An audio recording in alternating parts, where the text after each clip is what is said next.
बिस्मिल्लाहिर्रहमानिर्रहीम। अस्सलाम दोस्तों, दी इन्फो वर्ल्ड में खुश आमदीद।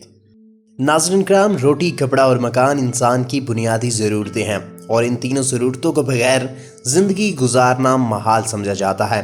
और इन्हीं तीनों ज़रूरतों पर पाकिस्तान में जमकर सियासत भी की जाती है। कोई जमात रोटी तो कोई कपड़ा और कोई मकान का नारा लगाते हुए नज़र आती है और इन्हीं नारों की वजह से वो इलेक्शन भी जीत जाती है और पाकिस्तान में हुकूमत बनाने में भी कामयाब हो जाती है।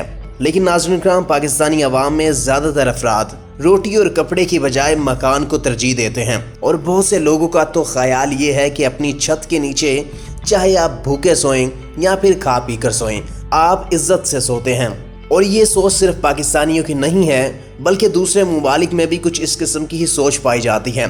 आज की इस वीडियो में मैं आपको एक ऐसे ख़ानदान के मुतालिक बताने जा रहा हूँ जो कि बाथरूम में रहता है, अपना खाना पीना भी बाथरूम में बनाता है और ये ख़ानदान सोता भी बाथरूम में है।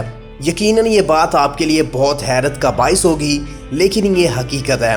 वीडियो में आगे बढ़ने से पहले नाज़रीन कराम, मेरी आप तमाम लोगों से गुजारिश है कि हमारे इस मुनफरिद चैनल दी इन्फो वर्ल्ड को सब्सक्राइब करें, वीडियो को लाइक करें और साथ में लगे घंटी के निशान को भी लाजमी प्रेस कर लीजिएगा। नाज़रीन कराम, क्या आपका जहन इस बात को कबूल करेगा कि कोई ख़ानदान बाथरूम में ज़िंदगी गुजार रहा हो? यकीनन नहीं, मगर ये हकीकत है कि ऑस्ट्रेलिया के ख़ानदान के 3 अफराद बाथरूम में ज़िंदगी गुजार रहे हैं। मुलाजमत से बरतरफ होने के बाद इस ख़ानदान का सरबराह अपने घर की एक साथ देने से कासिर था, चुनांचे इनका घर जब्त कर लिया गया। बेघर होने के बाद इस ख़ानदान ने $150 माहाना किराए के एवज एक पब्लिक बाथरूम में पनाह ले ली। यह ख़ानदान खाने पकाने के इंतज़ाम भी इस बाथरूम में करता था, जहां उन्होंने एक फ्रिज के अलावा तफरीह के लिए टेलीविज़न भी रखा हुआ था।